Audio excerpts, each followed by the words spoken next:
welcome back to Gear Gangz, the podcast where vibe meets real talk and no one is safe from emotional damage. I'm Farah, your host again for today's episode. And today, I have two special guests with me, Iqbal. Mira. and we'll be delving into two different topics, which is first, relationship and narcissistic parents. Both are hot topics, and we're going to focus on old school versus new school, and trust me, it's gonna get real. So guys, let's start with relationship. Relationship is the most common thing and that we can all relate to. And it all affects us in all different ways, whether it's a relationship, romantically, platonically, or even somewhere in between. So my first question for you for today is, do you think Gen Z approaches relationship differently compared to back then? Okay, I'll start first. Okay, Personally, I think that the approach by Gen Z is different. different. Okay. Okay, one of the key reasons I think is that these days we have more access to, I think more options, More options. something like that. Okay. So When you say more options, are you saying that back then we don't have options? I think that back then, like if you were talking to somebody, you try to like limit yourself to only that person. Okay. Now with like technology, maybe talking to her, then you're talking to her friend or her sister, something like that. Sister? Wow. Alright, Yes, guys. an example. Okay. How about you? Yeah, I think like adding on to the point where he's like talking about options, right? Yeah. Like I feel like right now the dating sphere or like the biome that we are actually looking at, the terrain, it actually changed a lot. Because like maybe back then a guy who is like wanting to go out with a girl, he has to go through stages, unlimited like stages in order to like get to her house and to like take her out. So like everything is changed right now, and I think there's also good and bad in it. Okay. So like, do you think social media plays a role in like how it changed for us, for our generation, in dating life? Yeah, definitely, yes. Really? Yes. Because Positive? Negative? I think I would say both. Okay. Can you like elaborate more on that? The positive side is that you can get to know more people like in a wider range, I would say, across the globe or Okay. anything. The bad thing is that when you have social media and everything, everyone is posting this and that, and there's like really no boundaries, as you can see right now. Girls objectifying, sexualizing themselves. So it does actually affect how people date right now. I agree on that. Yeah. Okay. So like, based on your guys' experience, do you think a relationship should be having like talking stages for months, or it could be something like you just meet this person today and you just start calling them, I don't know, baby or love or something, and you guys just start dating off? Do you think that it's more normal, or you think talking stage is a way how you can get into a relationship?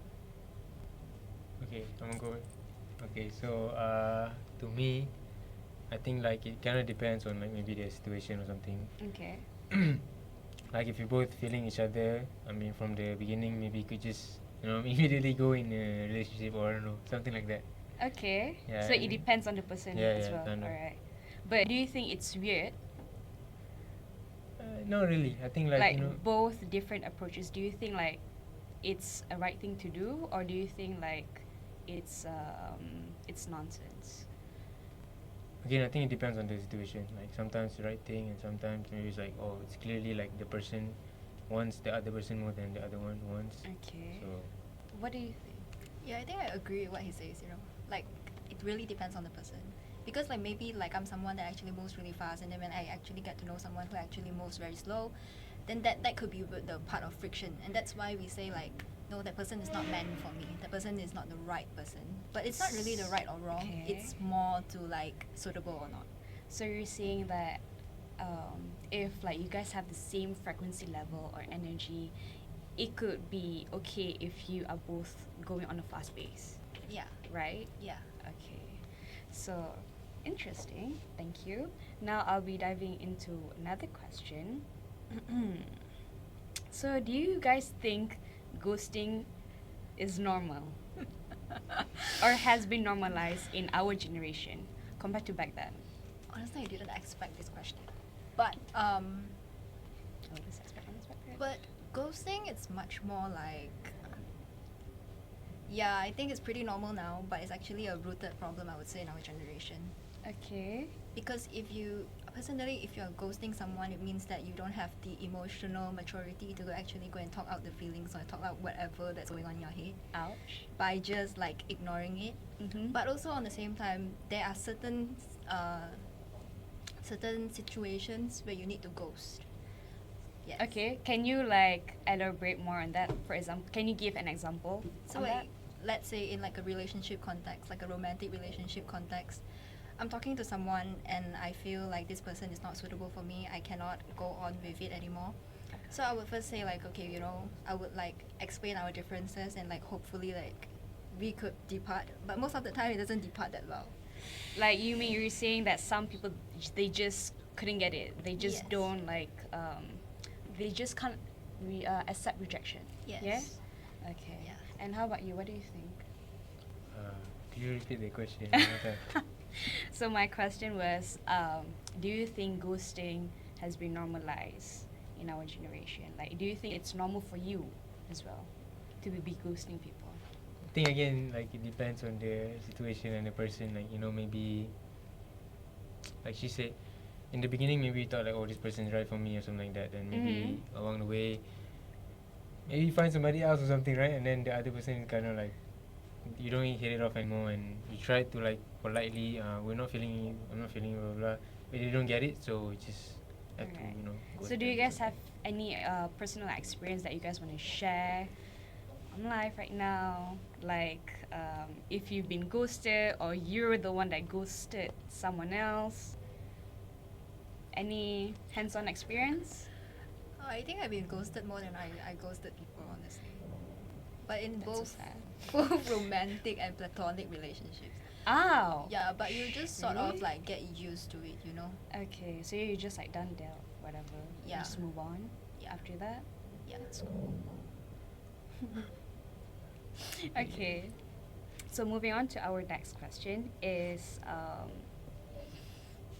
how can someone tell the difference between needing space and emotionally shutting down in a relationship? Good question. Uh-huh. It is. So how could you tell? I think that relationship is like two ways. Like Okay. in order to really be able to tell, and then you should have good communication, because you're not able to tell if the person is like emotional Alright. or something. Alright, okay. So actually, I kind of forgot the question. You should repeat it again. It's fine. My question was, how can someone tell the difference between needing space and they're just emotionally shutting down in a relationship? Okay, so again, like I said, it's communication really. Okay. So if your partner is not telling you that they want space, you might not get it. You might think that, oh, maybe she's just, I don't know, PTSD or something from past relationship. So instead of giving her space, maybe you want to approach her more to try to help her instead of letting her figure it out. or So something so like that. if it was you were in that situation, you would try to keep on approaching her and try to solve the problem instead of giving her space? Yeah, could be it's not communicated well. Like you don't get that she actually wants space, not Mhm. like someone to come and help her out or something. Okay, understandable. How about you? Between needing space and shutting down, right? Yeah. I feel like needing space, most of the time you could tell that this person will not leave your relationship. So you wouldn't feel like your relationship is fragile or like to the point of breaking. But if the person shuts down, that means the person does not care anymore, and you could feel that the person is actually colder. Yeah. But sometimes it's hard to tell the difference, don't you think? It is hard because it's in like the gray area where both of them actually like mix together. Yeah. But one telling point is that if a woman is already like in the relationship and she's shutting down, you could tell because she no longer picks fights, she no longer fights with you, she no longer cares, and she no longer want to talk to you. Everything is like okay, yeah. Okay. And So my next question is, do you guys, let's see, what was it? Sorry. In today's modern world, right? What do you guys think about emotional maturity in relationship? I think it's actually very important. You think it's important? It's so important. I think that's the reason why a lot of Gen Z relationship don't last. Okay. Do you think it plays a role in our upbringing as a child? Yes, it definitely does. Really? Yes. It's more to say that you see the way that your parents interact, and we actually grow up in that age where, you know, there's like economic crisis and whatnot, and our parents are actually very like romantically dry in that way. So we don't see a lot of like, you know, really I love you and that kind of stuff. So that actually subconsciously it actually just affects us our upbringing. I see. How about you? Emotional maturity. I think I agree also with what she had to say, like the parents and things like that. So emotional maturity. I think that actually there's like levels of maturity. I think so. Maybe like Okay, baby true. stages and then like truly mature. So emotional maturity is like, how do I say this? Like, so you gotta find somebody that's on your level. Yeah. Because the way that you approach a situation or handle emotion at like level 2 is not the same as like level 1 or something like that, you know. So and then That's a good explanation. yeah, the differences like the clash, or like a person on level 1 might think that what you're doing is actually how to say, like it's like not helping because they don't see the bigger picture yet. They're still like at the baby stages, Okay. and it might lead to fights or something. It's just not on par with Yeah. you. Okay. So speaking of which, now we're gonna dive into another topic, which is about narcissistic parents. That is how we all grew up, and like how our issues and traumas rooted from, right? So my first question for this is, do you think older generation normalize toxic parenting as discipline?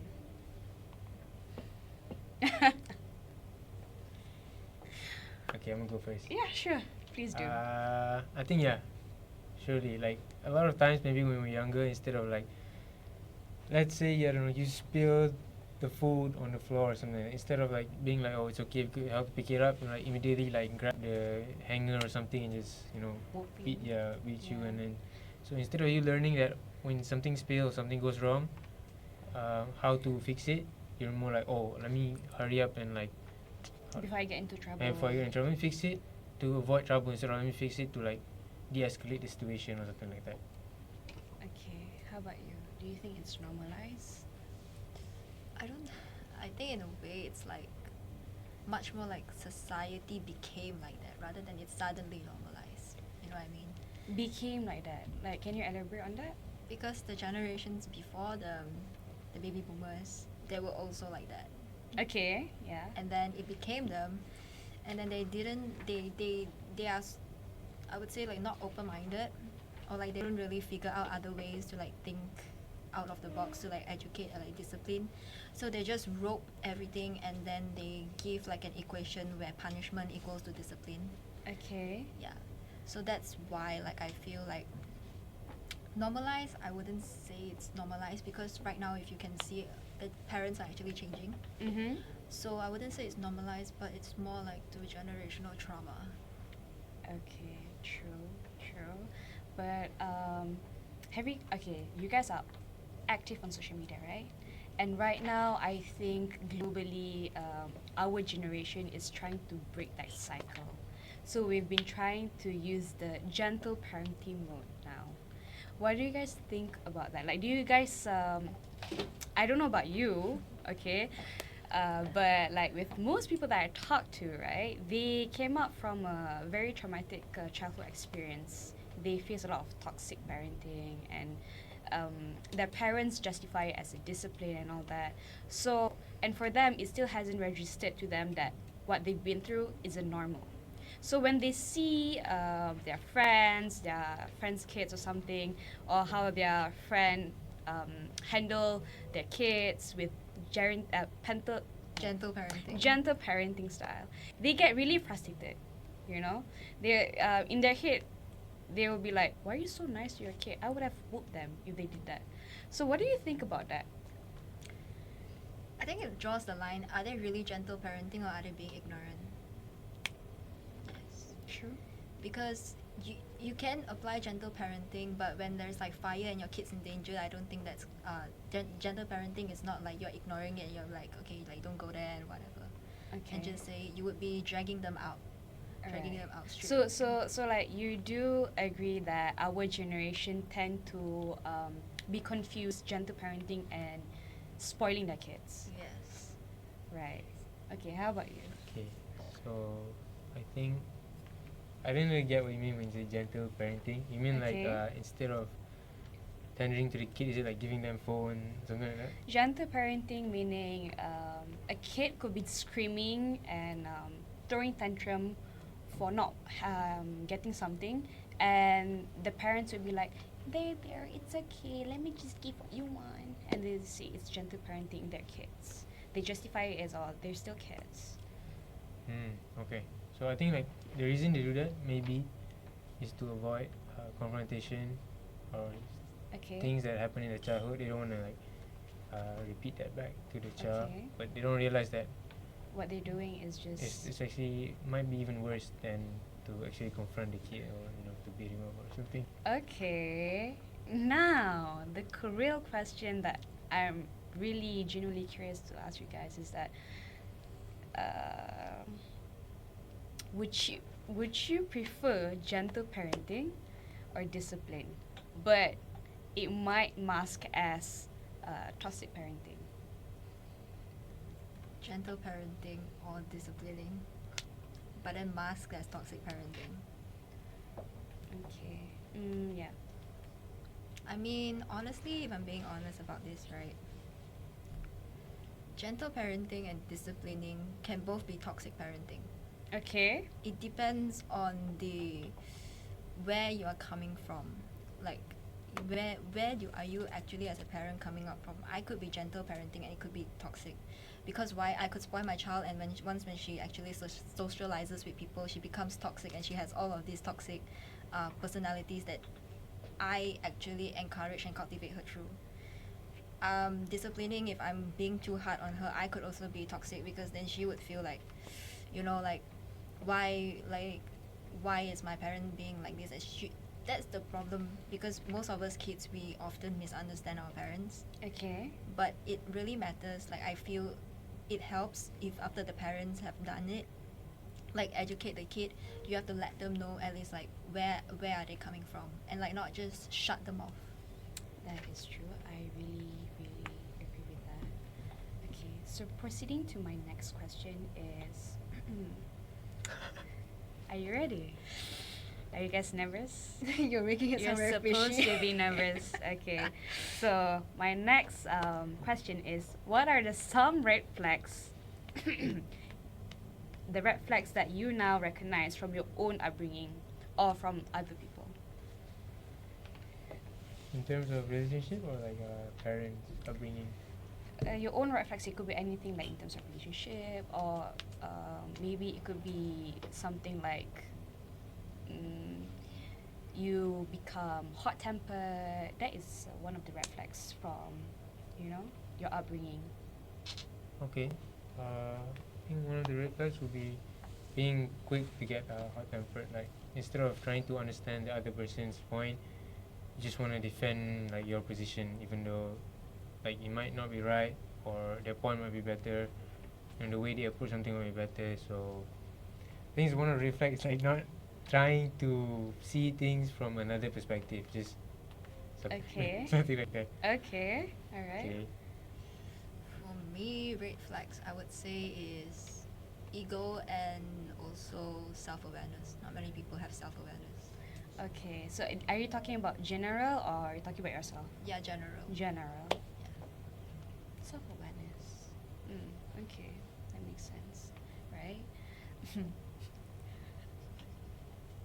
Okay, so then from that, do you think that you guys have also your own red flags that you guys carry from your childhood. Yeah, definitely. Really? Do you Yes. mind telling to the camera? I think I have plenty to even name one, man. Okay, I mean maybe just one or two will be fine. My red flag. Damn. Where do I even start? Honestly, I feel like my red flag is also my green flag, if you get what I mean. Okay, what is it? It's like sometimes I'm too honest. Yeah, Honest. no filter honest. So you're like a bit blunt. Yeah, that could come off to some as that. Okay. I don't mind having a friend like that. Okay. How about you? For me, I think my reply is that I'm too caring. I care too much about other people. You? Yeah. Wait. You care? Really? Quite Yeah, surprised. yeah. I think that. I'm yeah. sorry. They kind of shocked Wow. me. Okay. Okay, it's like No, that. because like 3 years with him in the same class, and he always walks in like nonchalantly, 15 minutes after the class starts. Yeah, so like when you, I'm sorry, I'm a bit shocked for this information. When you said carry, I thought I thought he doesn't- was gonna say like he's too nonchalant, like he doesn't care about anything. Yeah. Oh, wow. But he says he's too caring. Now I'm like, oh wow, is this on camera? Right. Okay. Anyway, Nice, interesting. interesting. Okay. Do you think like your red flag is inconvenient for you throughout your whole life, like building relationship with people or maybe making some sort of networking? Do you think it affects it? No, not really. I'm start first. Not really? Yeah, not really. Cause Being too caring is no, because like I wanna approach people. I wanna know about them, and I wanna So- help them out. So like you never regret because of your own red flag. no, not really. I think that everything is like a lesson. You can take everything, see everything in positively. So positive, guys. Please be like him. We need more people like him. Yeah. Well, God damn it. Okay. How about you? Me, as in like hard to mix with people, right? Yeah. Honestly, it's not the mixing part. I think it's the after part, because then a lot of people they don't like people to be too honest with them. Okay. So then you come off as blunt, opinionated, and stuff like that. I see. Yeah. Understandable. Alright. So, my next question for this is. Okay. How do you think Gen Z can break the cycle of narcissistic parenting in this generation? I mean, in this era or in the future? okay. I think that to break the cycle, they have to realize that the kids are their own person. So Okay. although you want what's best for them, you have to let them make their own choices, their own lessons, their own things, so that in the future when parents are no longer by their side, they know how to maneuver, how to move. What happens if I do this? What happens if I don't do this? And things like that. So they don't have to rely on their parents so much. Mm-hmm. So like the parents will avoid being narcissistic because they're less thinking about them and more thinking about how okay, I'm gonna help my son by doing this, so that he's able to help himself. Something like that. Okay. Okay, that actually helps. How about you? I think we are already breaking the cycle. None of us here wants kids. You guys want kids? Yes. You guys want kids? Yeah, not me, but yeah. I understand that. Mm-hmm. But- Maybe some people still want kids, but I think it's because they also have the amount of self-awareness to know that they're not in a position to raise kids, you know, Yeah. of their own. Right. Okay, so guys, I think we can wrap it up. So alright, gang. Before we all go cry in the shower, okay? And then before you overthink whatever we talk about today, so what is one thing you wish someone told you sooner about love or parents? Oh, Oh wow, this is the hardest one, right? they just froze. Okay. Can you give me like a few moments? I'm gonna think about it. Sure. How about you? Parents or relationships. Yeah, like what's one thing you wish someone told you sooner about love or parents? Relationships come and go. You can't really like just let it stay stagnant forever, because your whole life you're not meant to actually just see someone and just connect or like talk to them, just that one person. You're meant to meet different people, so don't take it so hard and just live your life, I guess. Okay. Nice. Fair enough. So for me, what I wish I was told, I think something like something like you should be, or wait, let me think about it. Okay, in regards to relationship, you should go or be somewhere where you're not tolerated, but rather appreciated. You know, it's like Okay. celebrated. All right. So don't like try to stay somewhere because you're trying to make this thing work, but like maybe the other person doesn't or something like that. Okay. So you don't have to force somebody to be with you, something like that. All right. Okay. I have one last question before we wrap it up, because this is gonna be like the most interesting question for me. Okay. In all of your experience of dating, it doesn't matter in your talking stage, maybe like halfway you guys talk and then you guys ghost each other. I don't really mind. What is one red flag that you guys ignore because you guys think it's hot?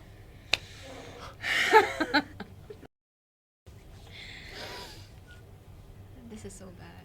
This is so bad. This is It's so okay. bad. I'll answer one myself too. This is so bad. Yeah. I don't know if I should say it. Say it. Oh no. Like one It's red a- flag that I would ignore, right? Yeah, that you guys would ignore. If he's a nerd. It's she finds it hot, guys. Continue being nerd. Maybe we'll get her. No, I'm so knows? done with nerd, by the way. I think that's one of her red flags as well. She loses interest so fast. Like, she just said nerd. Okay. Alright. Okay. Apparently. How about you? Okay, for me, I think it's like a attitude or something like that. It's like I kind of like it like when like she's disrespectful or you know, like she's playing hard to get or something like that. You know, like What I don't know. fetish is this lah, huh? I thought No, it's nice. Like the chase is nice. So I think I don't know. Wait, are you at Aries? Are you at Aries? No. I don't know. I don't know when what is your it is. birthday? January. Ah. Wait, Capricorn kau? I don't know. Focus on this. I don't know. Patutlah suka red flag. He must finds be it a hard Capricorn. that someone ignores him.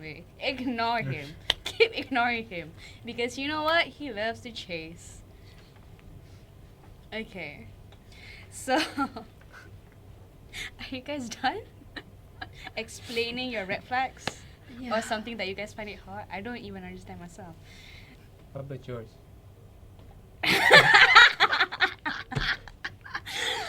Mine, I always mistaken a calm person or emotional maturity for being nonchalant.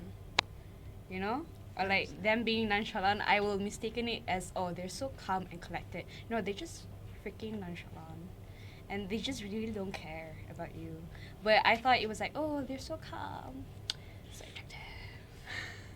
No, guys. Nuh-uh. So, okay, guys. Let's wrap it up. Okay? And for today's deep dive, if anything hit a little close to home, I hope you guys don't take it personally. It's all for fun. And I hope you guys enjoy this podcast and talks for today. And again, we'll see you in next episode. Goodbye.